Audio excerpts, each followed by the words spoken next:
Ku itariki ya 4 y'ukwezi kwa karindwi buri mwaka u Rwanda rwizihiza umunsi wo kwibohora. Uyu munsi uributsa kongera kubaho ku Rwanda. Ni umunsi w'amateka kuri benshi unasobanuye ubuzima by'umwihariko kubahigwaga n'intera hamwe n'ingabo za FAR bicwaga imihanda yose y'igihugu. Itariki ya 4 y'ukwezi kwa karindwi ni umunsi benshi batazibagirwa. Reka tuvuge kuri uyu munsi n'amateka wasigaranye awihindura umunsi w'igisobanuro gikomeye cyane mu mibereho y'u Rwanda.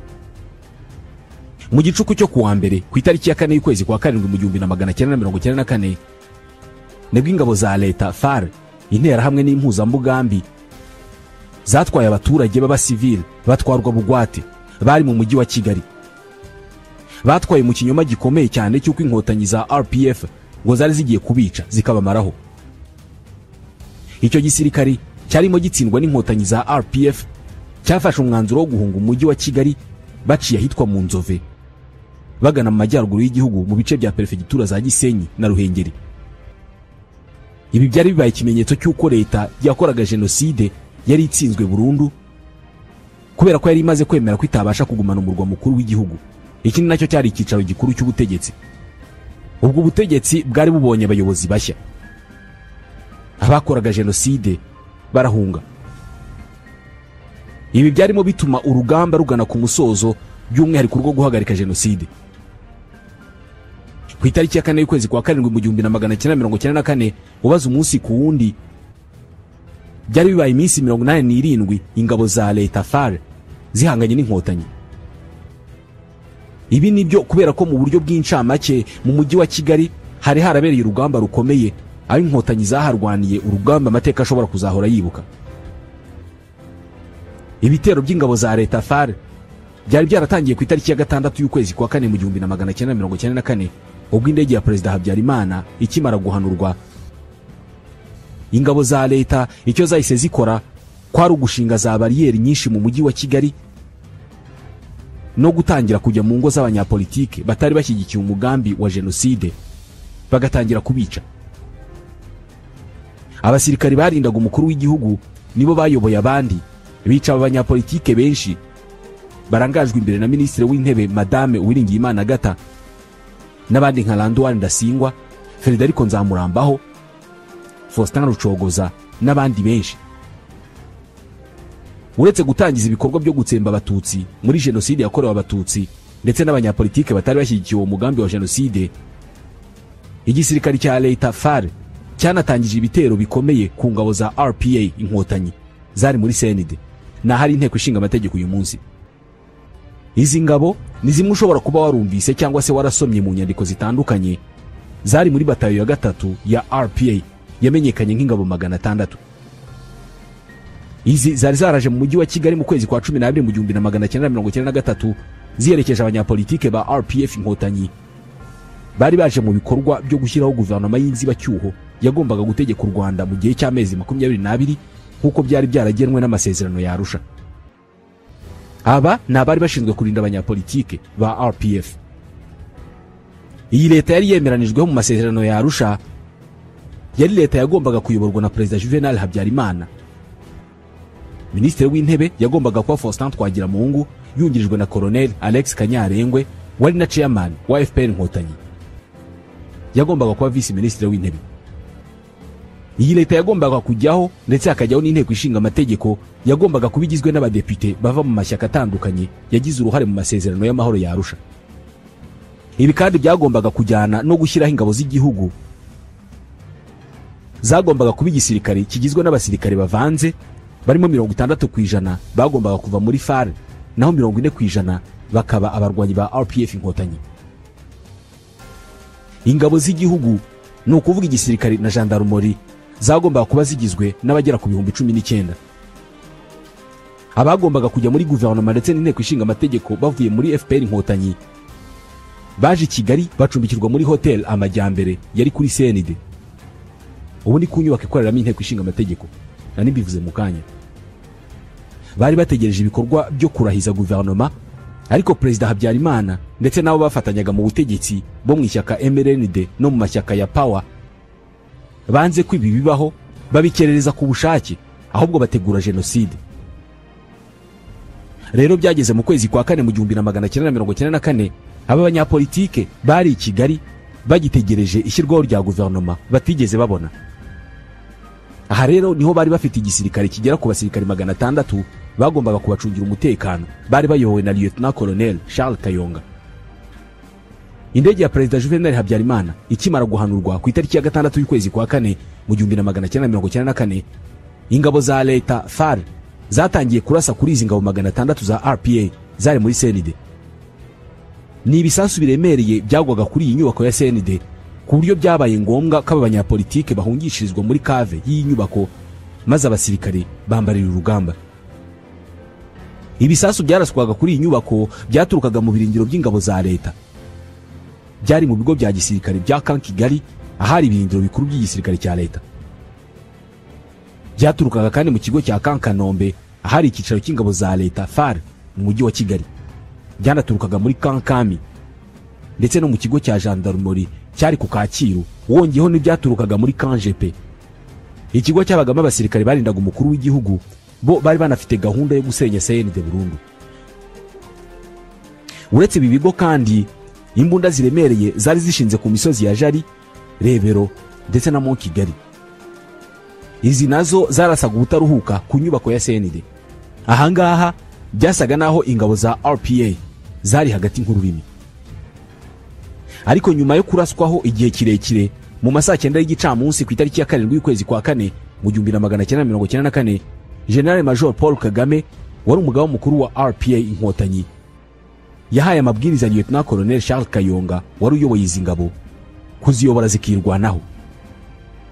Ako kanya Charles Kayonga yahise nawe aha amabwiriza ingabo ze, amabwiriza yo gusohoka zikirwanaho zigahangana n'igisirikare cya leta.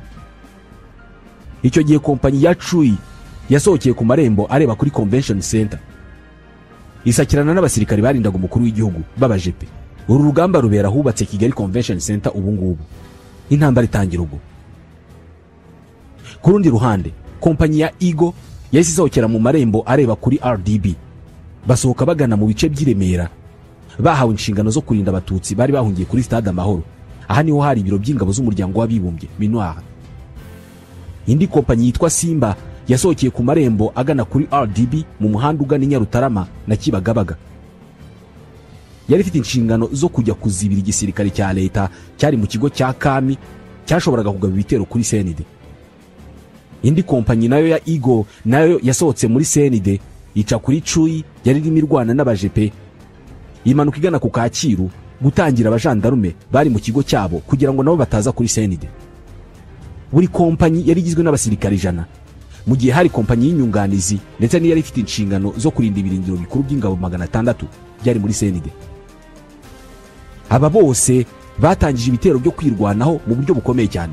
Kompanyi ya Chui ifashijwe na retired Major David Rwabinumi warashishaga imbunda yari ishinze ku gisenge cya CND. Chui yabashije kwihagararaho imbere y'igisirikare cy'imyitozo ntagereranywa cy'abajepe cyarindaga Perezida Habyarimana. Service za David Rwabinumi mu rugamba rwo kwirwanaho rw'ingabo 600 nazo zabaye igitangaza, kubera ko akoresheje iyo mbunda yabujije abajepe kwinjira muri CND. Kuhinjira rwose bisa n'ibibabereye inzozi batigeze bakabya.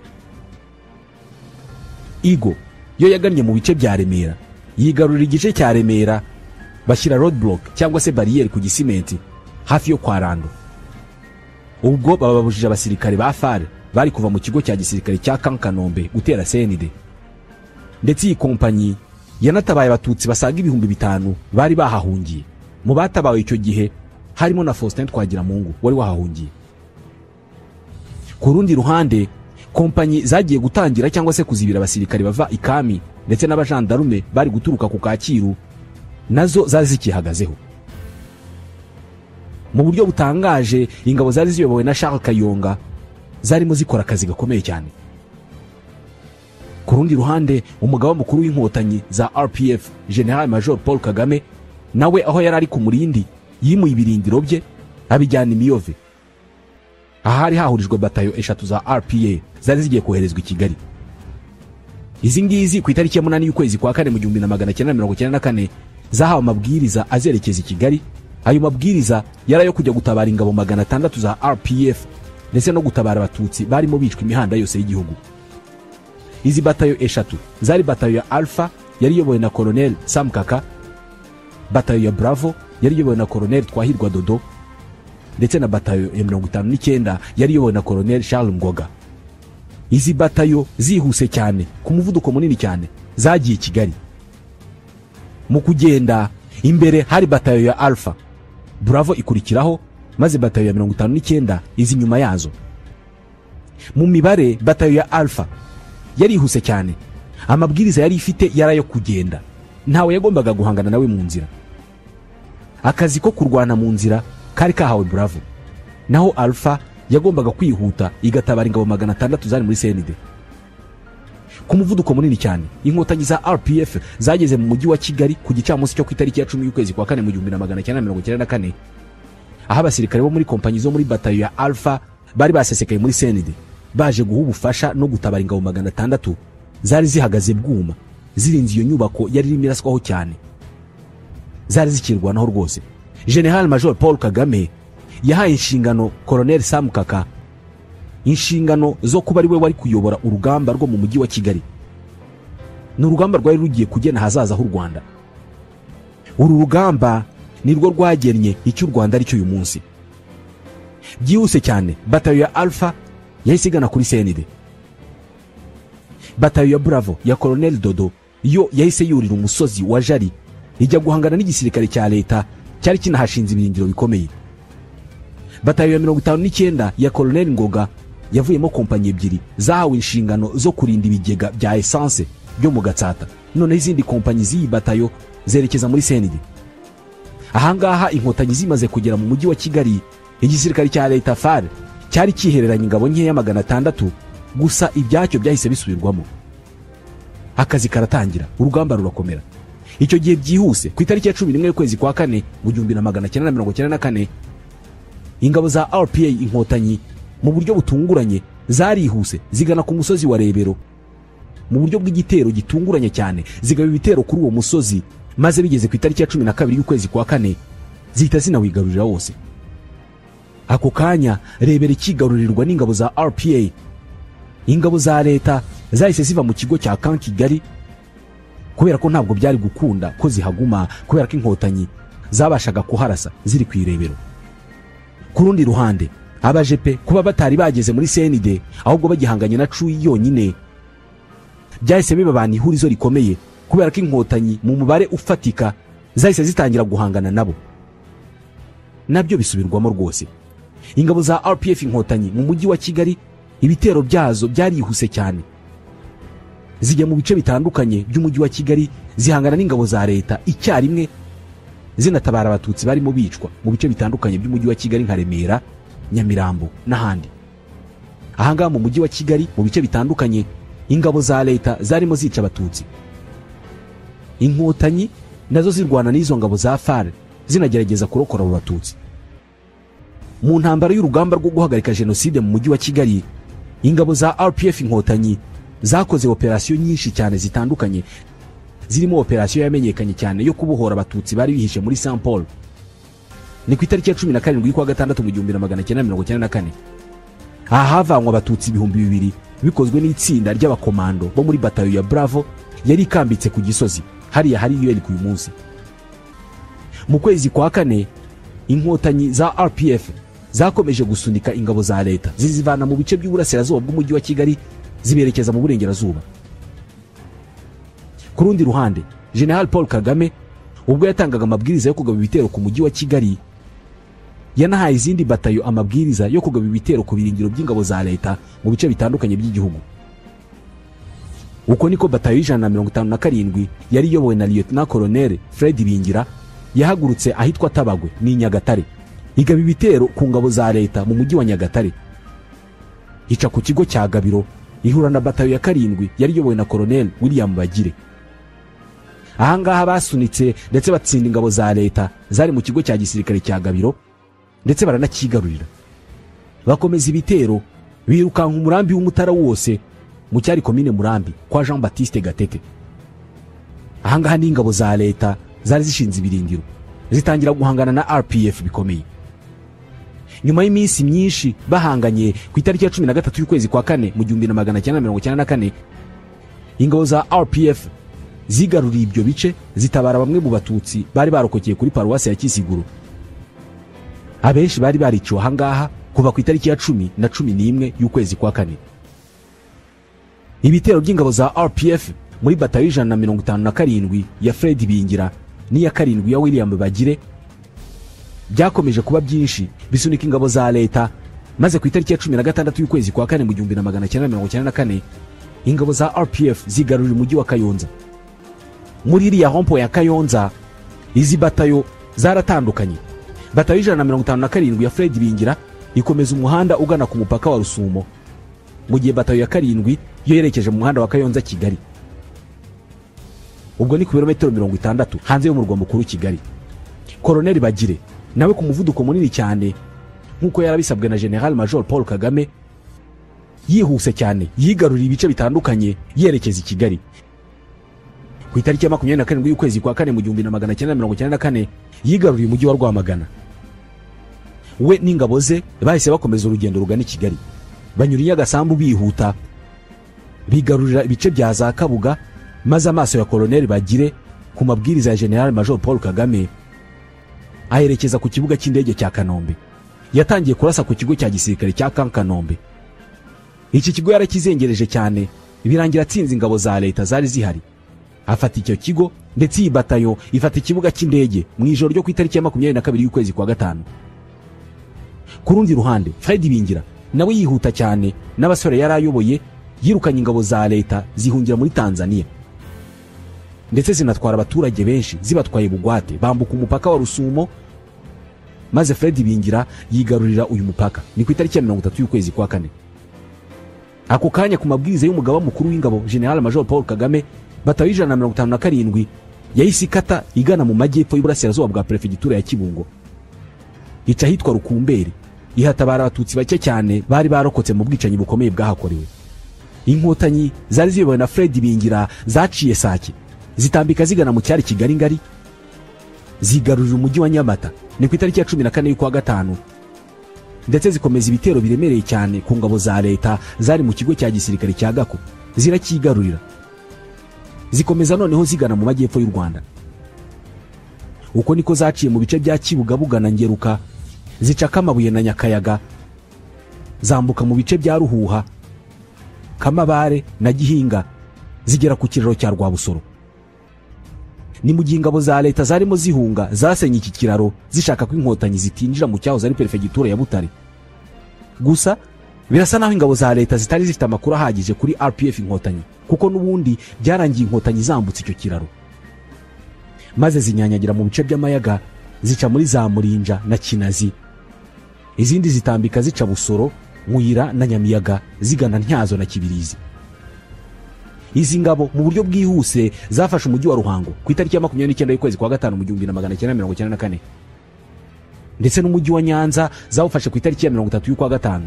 Aha ni naho izi ngabo za batayo 157 ku mabwiriza ya General Major Paul Kagame, Lieutenant Colonel Fred Bingira n'abasirikare yarayoboye bafatanije na batayo 101 ya Colonel Charles Muhire ndetse na batayo ya 59 ya Colonel Ngoga, batabaye abatutsi basaga 30,000 bari Kabgayi ni ku itariki ya 2 y'ukwa gatandatu mu 1994.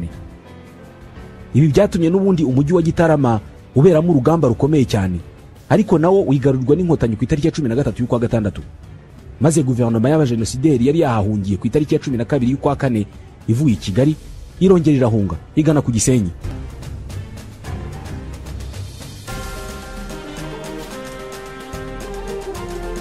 Ku rundi ruhande mu bice bya Nyanza bari bamaze kwigarurira ni ingabo zo muri batayo 157 ya Fred Bingira zaturutse zigaba ibitero ku mujyi wa Butare, ziwigarurira ku itariki ya 3 y'ukwa karindwi mu 1994.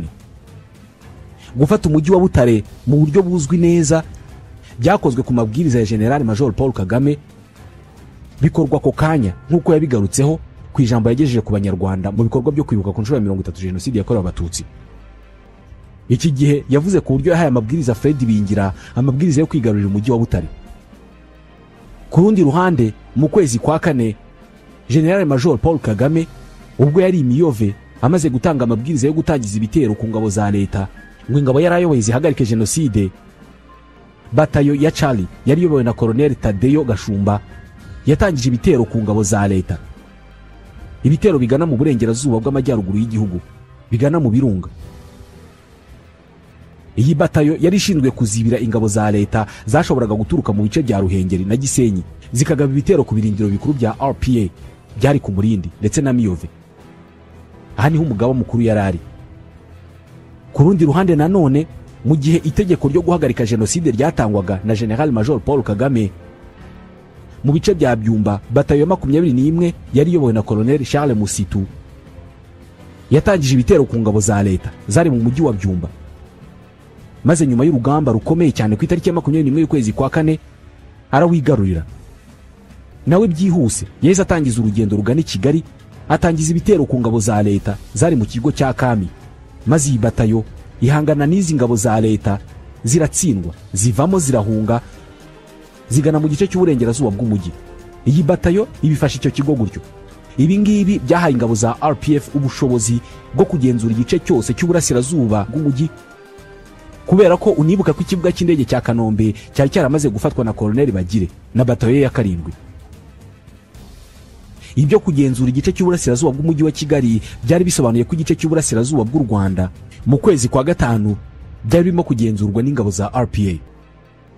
Ibi byatumye umugaba w'ingabo za RPA General Major Paul Kagame yegera umujyi wa Kigali. Nibyo kuko nyuma y'uko umujyi wa Byumba ufashwe, yahise ashinga ibirindiro bye Ibyumba. Yavuye ahangaha Ibyumba yerekeza hitwa Imusha hafi y'umujyi wa Kigali hari mu kwezi kwa gatanu nyine. Aha niho yatangiye kuyoborera igice cya nyuma cy'urugamba rwo kwigarurira Kigali.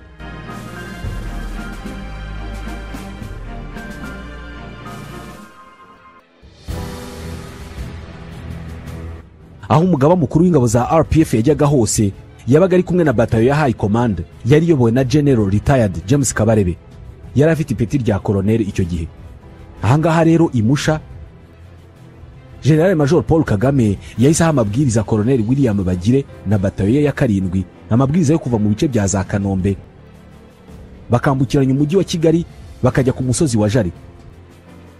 Aha bahasimbuye ingabo za batayo ya Bravo yari yobowe na Colonel Dodo. N'urugamba Dodo yari arwanya amezi 2.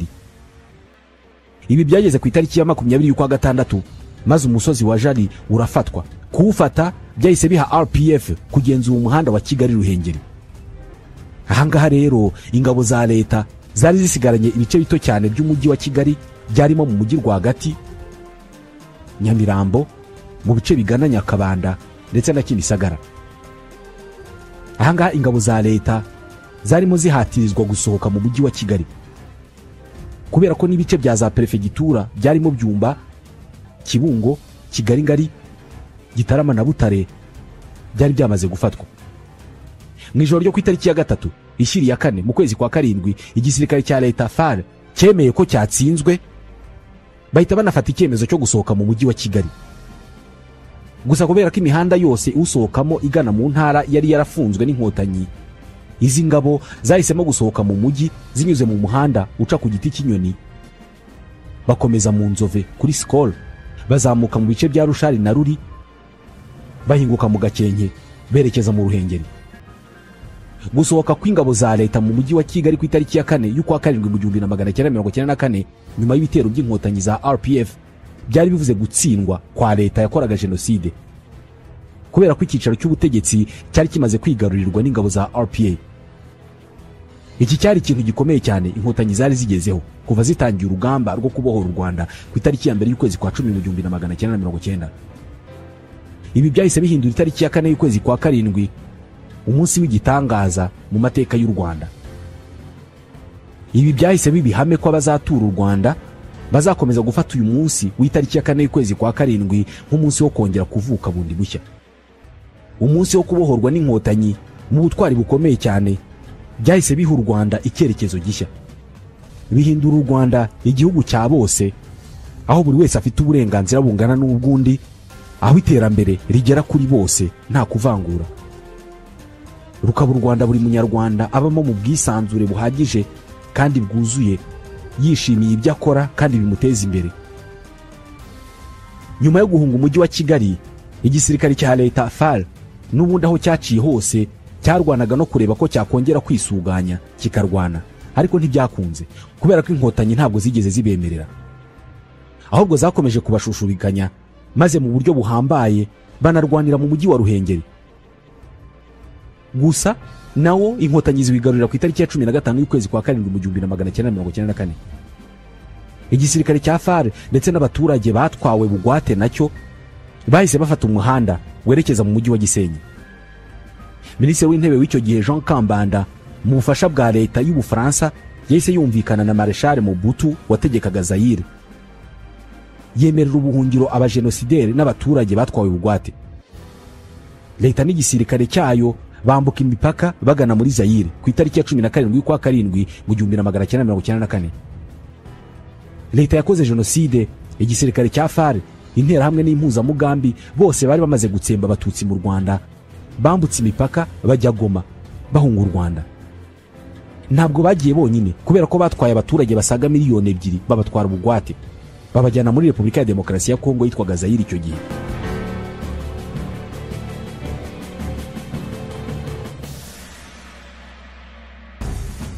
Nyuma ya jenoside yakorewe abatutsi, u Rwanda rwarahindutse bikomeye, ruriyubaka, ruhinduka igihugu cy'intangarugero ku isi yose.